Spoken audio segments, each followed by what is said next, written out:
राघव ने फौरन उस बंद पड़े कमरे के दरवाजे को तोड़ डाला। जैसे ही उसने दरवाजा तोड़ा, उसकी नजर सामने कुर्सी पर बंधे हुए अतुल अग्रवाल पर गई। अतुल अग्रवाल को कुर्सी से बांध कर रखा गया ताकि वो मदद के लिए किसी को आवाज न लगा सकें। इसलिए अमन के गुंडों ने उनके मुंह पर टेप भी लगा रखा था। जैसे ही राघव की नजर अतुल अग्रवाल पर गई, अतुल अग्रवाल को देखकर राघव एकदम से सन्न रह गया। राघव ने सकपकाते हुए कहा, अतुल अंकल। इस तरह से घबराया हुआ देखकर राघव ने अतुल अग्रवाल को अपने कंधे से सहारा देकर उन्हें उस कमरे से बाहर निकाला। बाहर अब भी सब खड़े हुए थे। स्नेहा की नजरें झुकी हुई थीं। स्नेहा, सच सच बताओ, तुमने इस कागज पर अपनी मर्जी से साइन किए थे या फिर इस पर साइन करने के लिए तुम पर किसी तरह का प्रेशर बनाया गया था? स्नेहा को देखते हुए राघव ने पूछा। इतने में अतुल अग्रवाल गीता पर भड़कने लगा। गीता, तुम मेरी बेटी की शादी मेरी मर्जी के बिना कराने जा रही थी। मुझे समन ने अंदर बांध रखा था, राघव ने मुझे बचाया और तुम इस राघव पर ही इल्जाम लगा रही हो। शर्म करो गीता, शर्म करो। आज तुमने जो अपनी सगी बेटी के साथ किया है, ऐसा तो एक सौतेली माँ भी नहीं करती। आपको तो बस मैं ही गलत लगती हूँ। गीता आगे कुछ भी कहती कि तभी वहां ऑफिसर साक्षी और उसके कांस्टेबल्स भागते हुए आए। क्या चल रहा है यहाँ? ऐसे बेसमेंट में किस तरह की शादी हो रही है यहाँ? साक्षी के पूछने पर राघव ने उसे सारी बातें बताई। आप सबको अभी पुलिस स्टेशन चलना होगा। साक्षी की बात को काटते हुए गीता ने कहा, हम लोग क्यों चले पुलिस स्टेशन? हम लोगों ने ऐसा क्या कर दिया है?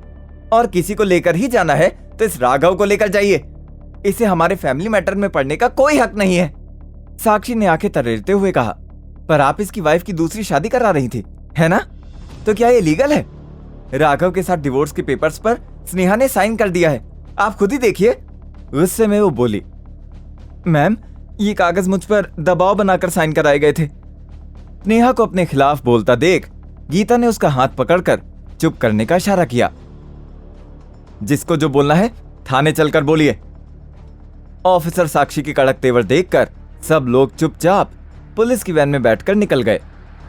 थाने पहुंचते ही सभी लोगों को साक्षी की टेबल के सामने पड़ी सीट पर बैठा दिया गया। थोड़ी ही देर बाद साक्षी ने राघव और अतुल को बुलाया।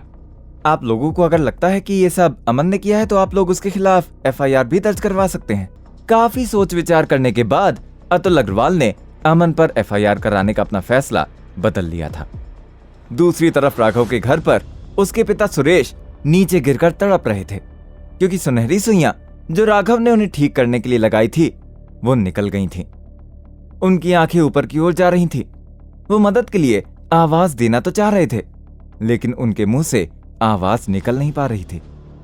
वो अपना हाथ उठाने की कोशिश कर रहे थे, पर उनका शरीर जम सा चुका था। वो आधी बेहोशी की हालत में थे। तभी सुरेश शर्मा का एक पड़ोसी उनके घर के सामने से जा रहा था कि उसकी नजर खिड़की पर पड़ी। सुरेश शर्मा को तड़पता हुआ देख वो घबरा गया। अरे ये सुरेश जी को क्या हुआ? इनकी तो तबीयत खराब हो रही है। पड़ोसी ने पहले तो इधर उधर नजर दौड़ाई।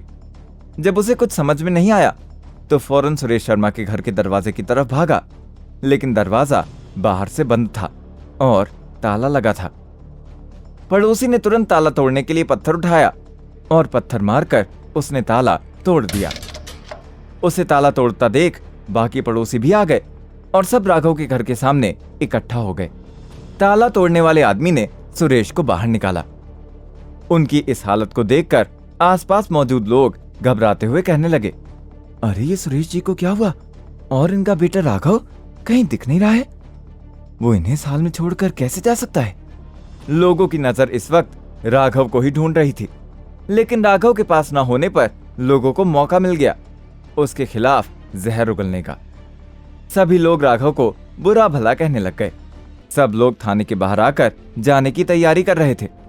इतने में अतुल अग्रवाल राघव के पास आए और उसके कंधे पर हाथ रखकर बोले, थैंक यू राघव बेटा, अगर आज तुम ना होते तो ना जाने अग्रवाल परिवार का क्या होता। मैं सच में तुम्हारा एहसानमंद हूं। अतुल अग्रवाल की यह बात सुनकर राघव झेंप सा गया। उसने झेपते हुए कहा, अंकल आप ये कैसी बातें कर रहे हैं? एक तरफ तो आप मुझे अपना बेटा कह रहे हैं और दूसरी तरफ शुक्रिया बोलकर मुझे शर्मिंदा भी कर रहे हैं। राघव की बात सुनकर अतुल अग्रवाल ने उसका हाथ पकड़ा और बोला, बेटा मुझे मालूम है कि तुम पर काफी ज्यादतियां हुई हैं, लेकिन इसके बावजूद भी तुमने हमेशा हमारे परिवार को अपने परिवार की ही तरह समझा है। राघव को गले लगाने के बाद अतुल अग्रवाल अपने घर की ओर जाने लगे। राघव भी अग्रवाल परिवार के सभी सदस्यों को जाते हुए देख रहा था, लेकिन उसे स्नेहा नहीं दिख रही थी। ये स्नेहा कहाँ रह गई? अभी तो सबके साथ थी। स्नेहा को ढूंढने के लिए राघव ने अपनी नजरें इधर उधर दौड़ाईं, लेकिन उसे स्नेहा कहीं नजर नहीं आई। राघव को लगा कि शायद अंदर पुलिस स्टेशन में कोई फॉर्मेलिटीज बची हुई होगी। स्नेहा वही पूरी कर रही होगी, क्योंकि मामला स्नेहा से ही तो जुड़ा हुआ था। राघव ने यह सोचते हुए खुद से कहा, कहीं ऐसा तो नहीं कि स्नेहा भी थाने से बाहर निकली ही ना हो, ऑफिसर साक्षी उससे आखिरी फॉर्मेलिटीज करवा रही हो। स्नेहा को ढूंढने के लिए राघव थाने की तरफ फिर से जाने लगा कि तभी उसे एक कॉल आ गई। ये कॉल किसी अननोन नंबर से थी। राघव जैसे उस कॉल को पिक करने गया, वैसे ही उसका फोन स्विच ऑफ हो गया। राघव ने झल्लाते हुए कहा, ये क्या? ये अचानक से फोन बंद क्यों हो गया? ये जानने के लिए देखिए अगला एपिसोड सिर्फ पॉकेट एफएम के YouTube चैनल पर, और सुपर जमाई के सारे एपिसोड्स को सुनने के लिए डिस्क्रिप्शन में दी गई लिंक से डाउनलोड कीजिए पॉकेट एफएम।